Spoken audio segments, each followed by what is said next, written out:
गांव में पुट्ठा नाम का बेहद आलसी और कामचोर व्यक्ति रहा करता था। उसके आलसीपन के कारण गांव के सभी लोग उससे बेहद परेशान थे। वह सारा दिन पड़े पड़े बस ऊंचे ऊंचे सपने देखा करता था। आज भी वो एक खेत में एक पेड़ के नीचे आंखें बंद करके लेटा हुआ था कि तभी खेत के मालिक चौधरी की आवाज उसके कानों में टकराई। यहाँ क्या कर रहा है पुट्ठा? तुझे मैंने यहाँ काम पर रखा है या आराम करने के लिए? हैं? कौन है भाई जिसने मुझे सपनों से जगा दिया? अरे अपनी सोई हुई आंखें फाड़ कर तो देख, मैं हूँ इस खेत का मालिक। अरे आप हैं चौधरी जी? ये क्या, अभी अभी तो आकर लेटा हूँ चौधरी जी। क्या आपके खेत में काम करके कुछ देर आराम भी नहीं कर सकते? पिछले 3 घंटों से तुझे इसी पेड़ के नीचे लेटा देख रहा हूँ। बाकी सब लोग मेहनत से फसल काटने में जुटे हुए हैं और तू तो यहाँ पर ऐसे आराम कर रहा है जैसे कि तू इस खेत का मालिक हो।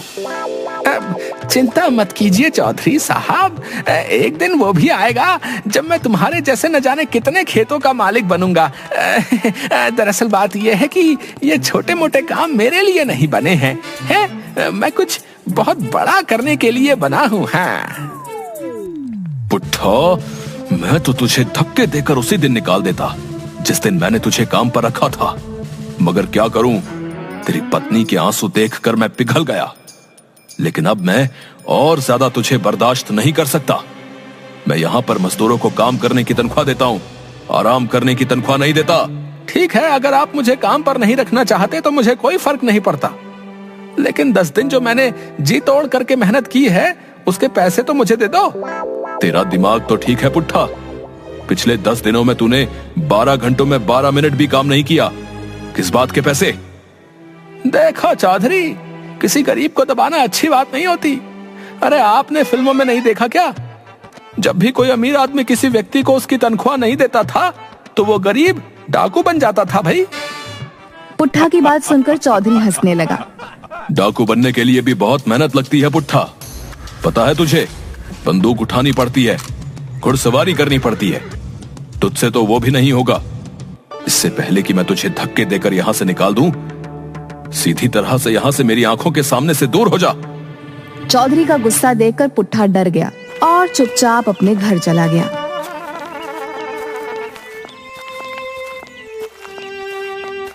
दोपहर के वक्त पुट्ठा को घर पर देखकर उसकी पत्नी शर्मीली को गुस्सा आ गया। अरे इतनी जल्दी काम से कैसे आ गए? तुम्हारा काम तो शाम को खत्म होता है ना? चौधरी ने मुझे काम से निकाल दिया। काम से निकाल दिया? लेकिन क्यों?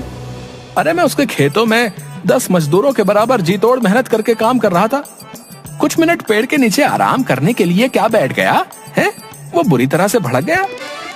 हे भगवान, बड़ी मुश्किल से तो चौधरी के सामने आंसू बहाकर तो तुम्हें काम दिलवाया था, लेकिन तुम्हें वहां से भी निकाल दिया गया। आखिर तुम्हारा ये आलसपन कब जाएगा? कब तुम कामचोर से एक मेहनती इंसान बनोगे? गांव की सारी औरतें मेरा मजाक उड़ाती हैं। अरे तुम उनकी बातों पर ज्यादा ध्यान मत दिया करो।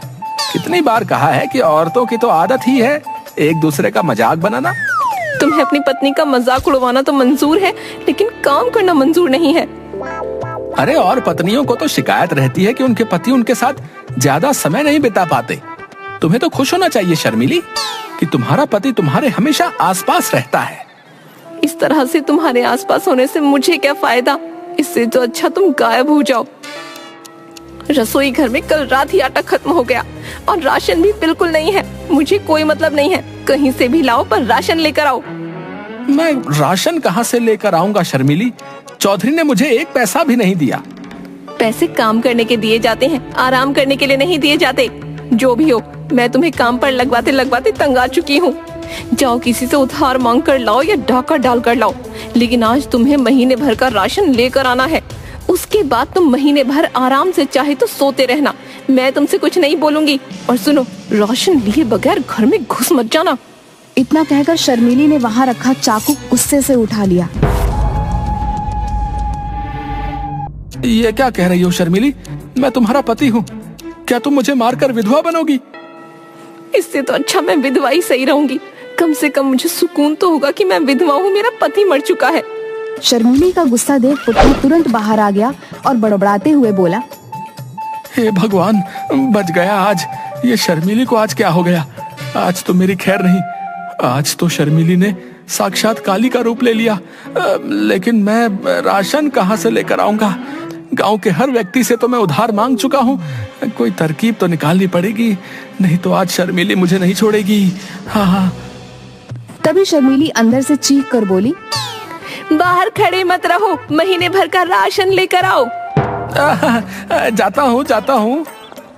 पुट्ठा तेजी से बाजार की ओर चल दिया।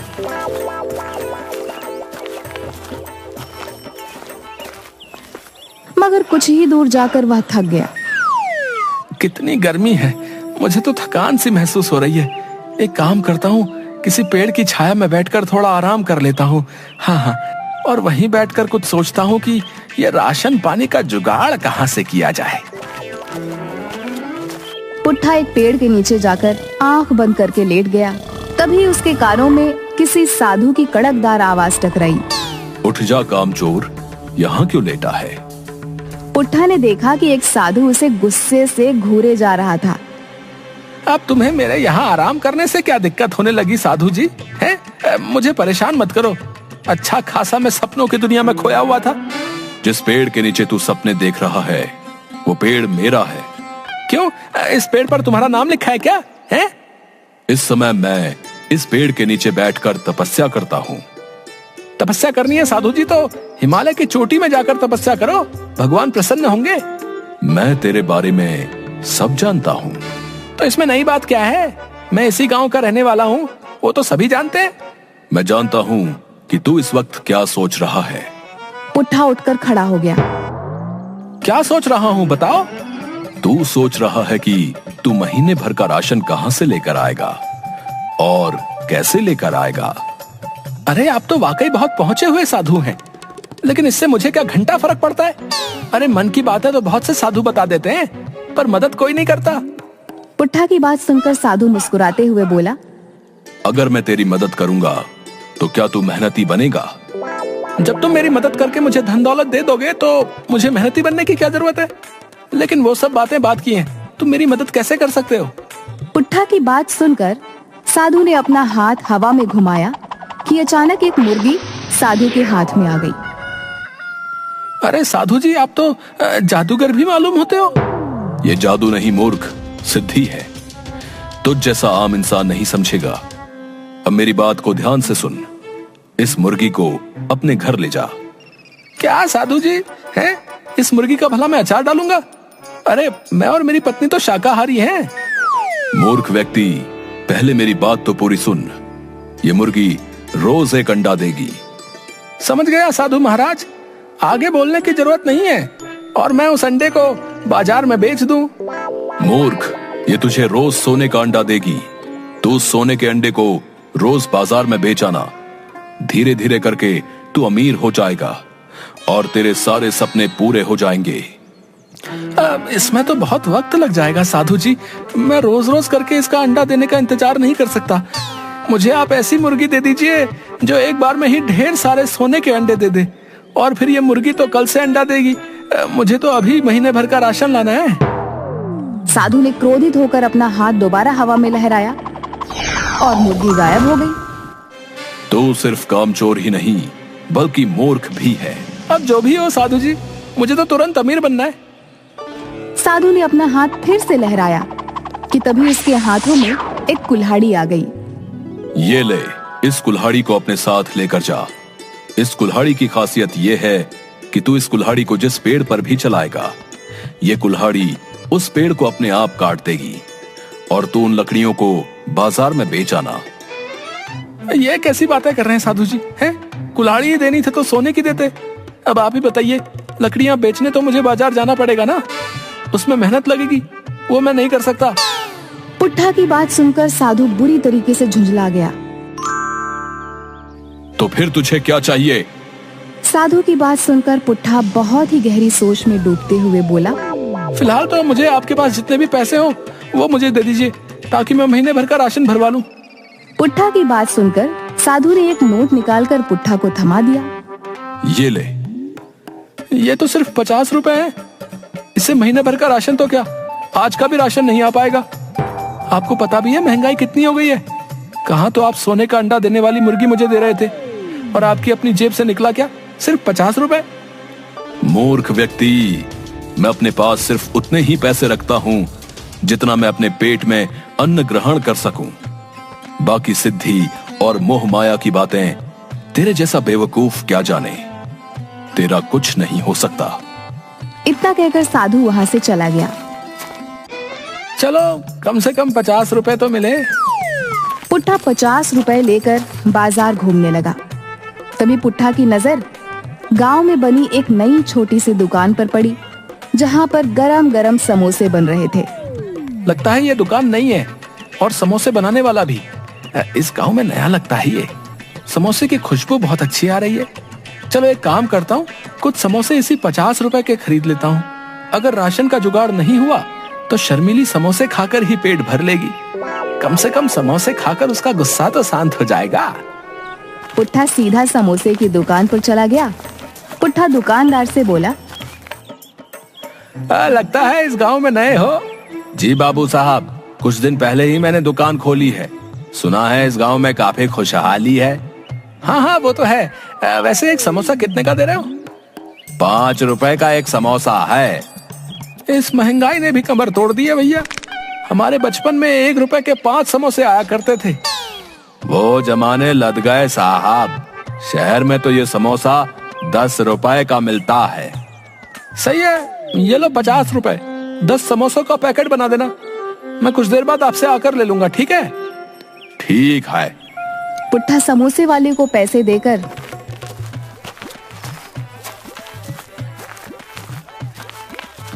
बाजार में इधर उधर नजरें दौड़ाने लगा। तभी उसकी नजर एक राशन की दुकान पर पड़ी। पुट्ठा उस दुकान में घुस गया। ये लो झोला और महीने भर का राशन भर दो, और पैसे हिसाब में लिख लेना। मैं अगले महीने दे दूंगा, ठीक है? तेरा दिमाग तो ठीक है पुट्ठा, हैं? अबे तूने तो पिछली उधारी ही नहीं चुकाई। पिछले 6 महीने से तू मुझसे यही कह रहा है कि कल दे दूंगा, कल दे दूंगा। मेरे पैसे देना तो दूर, तू उल्टा उधार मांगने वाला चला आया। भाग यहाँ से। अरे अगर राशन नहीं देना तो अकड़ क्यों रहे हो भैया? हैं? आपको किसी गरीब की बेइज्जती करते हुए शर्म नहीं आती? अबे तू पिछला उधार दिया नहीं और नया उधार मांगने और आ गया। तेरी आरती उतारू क्या है बे? देख पुट्ठा, मैं तुझे 1 रुपए का भी उधार नहीं देने वाला। सबसे पहले पिछली उधारी चुका, और उसके बाद जो भी सामान खरीदना है नगद खरीद। तभी दुकानदार के पास उसका नौकर भोला आ गया। दुकानदार भोला से बोला, अरे भोला, वो जो समोसे वाला है, उससे तू मेरी पत्नी का हार छुड़वा आया क्या? हाँ साहब, मैंने उसे पूरे पैसे दे दिए। भोला की बात सुनकर पुट्ठा सोच में पड़ गया। उसने आंखों के इशारे से भोला को अपनी ओर बुलाया। इतनी बड़ी राशन की दुकान का मालिक होकर इसने उस समोसे वाले को अपनी पत्नी का हार क्यों दे दिया? अरे वो समोसे वाला जो है ना, समोसे के साथ साथ ब्याज का भी काम करता है। मालिक को पैसों की जरूरत थी, तो उन्होंने अपनी पत्नी का हार समोसे वाले के यहाँ गिरवी रख दिया। आज पैसे देकर वो हार छुड़वा लिया। तभी पुट्ठा के दिमाग में एक विचार आया। बड़ा अकड़ रहा था ना, अभी तुझे बताता हूँ।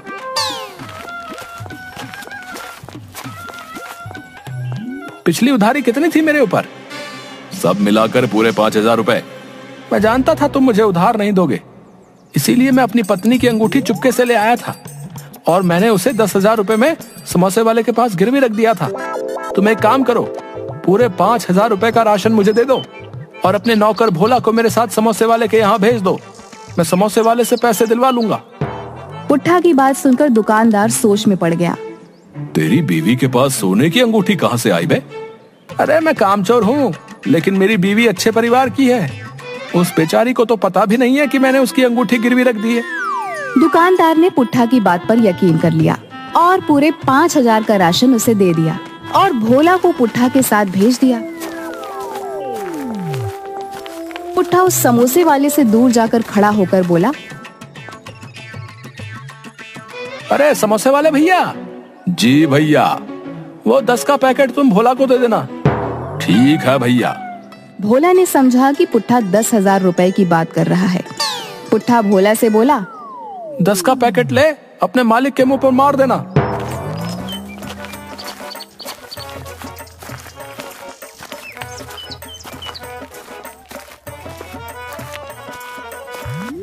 राशन देकर शर्मीली हैरत में पड़ गई। ये महीने भर का राशन कहाँ से ले आए तुम? अरे तुमने ही तो कहा था चोरी करके लाओ या डाका डाल कर लाओ, कहीं से भी लाओ, तो मैं ले आया भाई। हे भगवान, उस वक्त मैं गुस्से में थी। तुमने कहीं वास्तव में चोरी तो नहीं की? अरे नहीं नहीं शर्मीली, इस बार मैंने अपना तेज दिमाग का इस्तेमाल किया है। अब देखना, कुछ ही दिनों में मैं तुम्हें रानी बना दूंगा, रानी। हाँ। पुट्ठा ने इतना कहा ही था कि तभी राशन वाला पुलिस लेकर वहां पहुंच गया और पुट्ठा की सारी करतूत पुट्ठा की पत्नी को बता दी।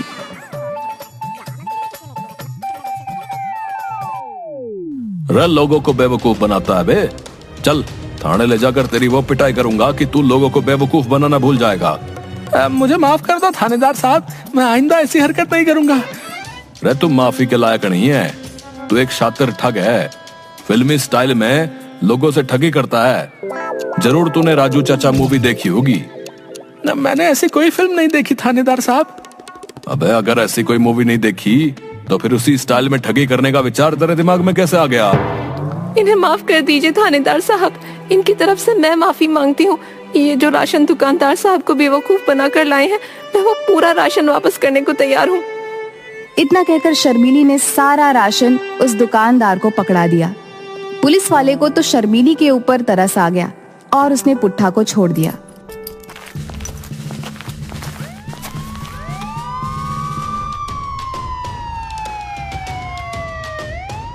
देखा तुमने, अब तो पुलिस भी हमारे दरवाजे पर आ गई। मुझे माफ कर दो शर्मीली, मैं कल से अपनी काम चोरी की आदत छोड़ दूंगा और मेहनती बन जाऊंगा।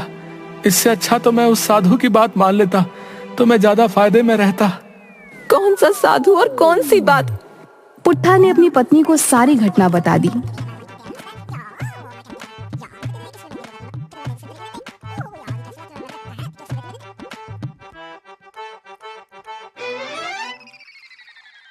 साधु ने बिल्कुल सही कहा था, तुम वाकई एक बेवकूफ आदमी हो।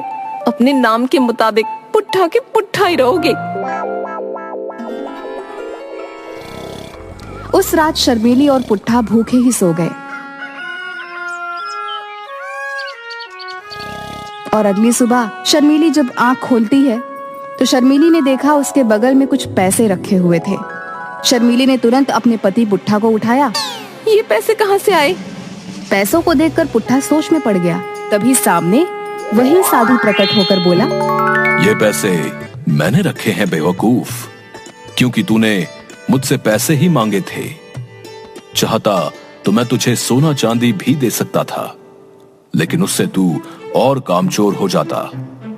इन पैसों से अपने घर का महीने भर का राशन ले आना और इनमें से जो कुछ पैसे बचेंगे तो उन बचे हुए पैसों से कोई छोटा मोटा कारोबार कर लेना और मेहनत से पीछे मत हटना। मुझे माफ कर दीजिए साधु महाराज, मैं मेहनत से अब पीछे नहीं हटूंगा। हाँ। साधु मुस्कुराता हुआ वहां से गायब हो गया और पुट्ठा देखते ही देखते मेहनती और एक सफल कारोबारी बन गया। कुछ ही सालों में वो गांव का सबसे अमीर आदमी बन गया। आज पुट्ठा की गिनती सफल व्यापारियों में होती है।